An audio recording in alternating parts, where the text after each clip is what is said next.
ایک ہی کہتے ہیں کہ ابھی جو بھائی نے کوشچن کیا کہ ہمارے امام صاحب جو ہے وہ مسالک کے فرق پر بہت زیادہ گفتگو کرتے ہیں، کیا یہ شرعاً جائز ہے یا نہیں ہے؟ دیکھیں، اگر تو بالفرض وہ کسی دلیل کے تحت کہتے ہیں کہ سامنے والا کوئی شخص ہے جو غلط قسم کے عقیدہ رکھتا ہے، اس وجہ سے اس کو کہتے ہیں کہ وہ غلط عقیدہ ہے، اور اس کا واقعی وہ عقیدے کو بیان بھی کرتے ہیں اور اس کی غلطی کی بھی نشاندہی کرتے ہیں، تو پھر اس کی گنجائش نکل سکتی ہے۔ لیکن اگر بغیر کسی وجہ کے، بغیر بس اس وجہ سے کہ وہ میرے سوچ کا حامل نہیں ہے، وہ میری بات کو تسلیم نہیں کرتا، اس وجہ سے برا بھلا کہتے ہیں، تو یہ شرعاً درست نہیں ہے۔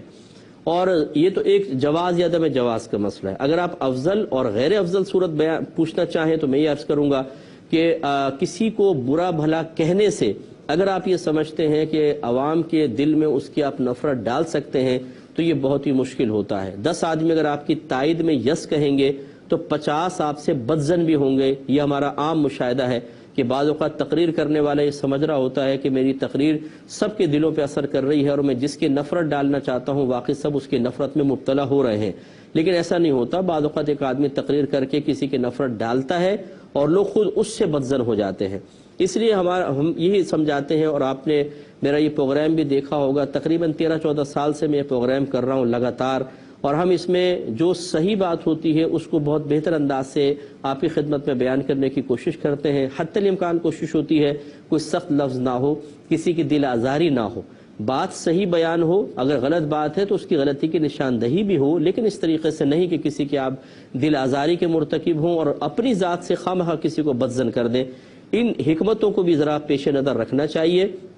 غلط کو غلط کہنا غلط نہیں ہے، لیکن اس کے لیے غلط انداز اختیار کرنا ضرور غلط ہو سکتا ہے۔ تو کسی ایک مخصوص مکتب فکر کی نشاندہی کیے بغیر میں تو سب سے گزارش کرتا ہوں کہ اپنی گفتگو میں نرمی پیدا کریں۔ اس طرح سخت لہجہ استعمال کرنا، اور خصوصاً سوشل میڈیا پہ آپ چلے جائیں، الاوان والحفیظ کی جو مطلب ہے کہ گالی گلوچ اور خراب قسم کی لینگویج یوز کر رہے ہیں اور دیندار لوگ کر رہے ہیں، اس سے دنیا دار لوگ کس قدر بدظن ہوتے ہیں۔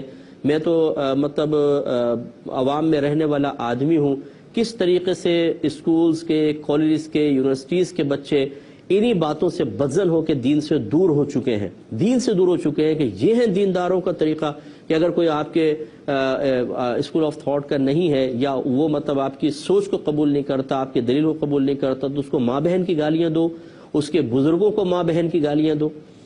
ہمارے نبی کریم صلی اللہ علیہ وسلم نے اس سے منع فرمایا۔ آپ نے ایک دفعہ صحابہ کرام سے فرمایا کہ کوئی اپنے ماں باپ کو گالی مت دے، تو صحابہ کرام علیہم رضوان حیران ہوئے، عرصی رسول اللہ صلی اللہ علیہ وسلم کون اپنے ماں باپ کو گالی دے گا؟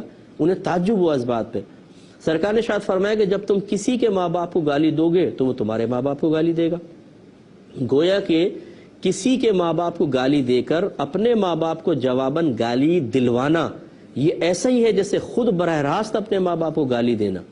اب میں گزارش کرتا ہوں جو مطلب سوشل میڈیا پہ بیٹھے ہوئے، تو اس حدیث کے مفہوم کے مطابق اگر آپ کسی کے بڑے کو گالیاں بک کر اپنے بڑوں کو گالی دلوا رہے ہیں تو بالکل ایسا ہے جیسے آپ اپنے بڑے کو اپنی زبان سے گالی بک رہے ہیں۔ کیا یہ صحیح ہوگا؟ آپ سوچئے، تھوڑا سا غصے میں آئے بغیر۔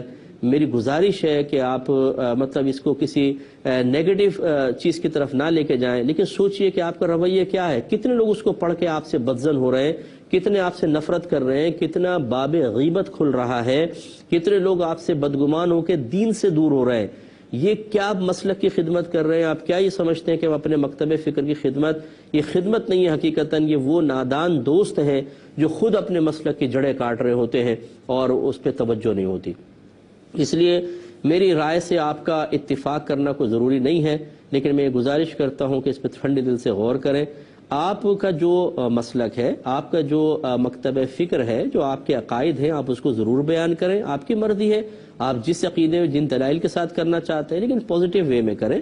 اگر کوئی تسلیم نہیں کرتا تو کوئی کسی پر اپنے عقیدے مسلط نہیں کر سکتا ہے۔ اگر آپ رد کرنا بھی چاہیں، آپ دلیل پیش کریں کہ بھئی دیکھیں یہ دلیل ہے، اور بہت ہی اچھے انداز سے دلیل پیش کریں، تو سامنے والا ہو سکتا ہے کہ اس کو قبول کرے۔ اللہ تعالیٰ سمجھنے کی توفیق عطا فرمائے۔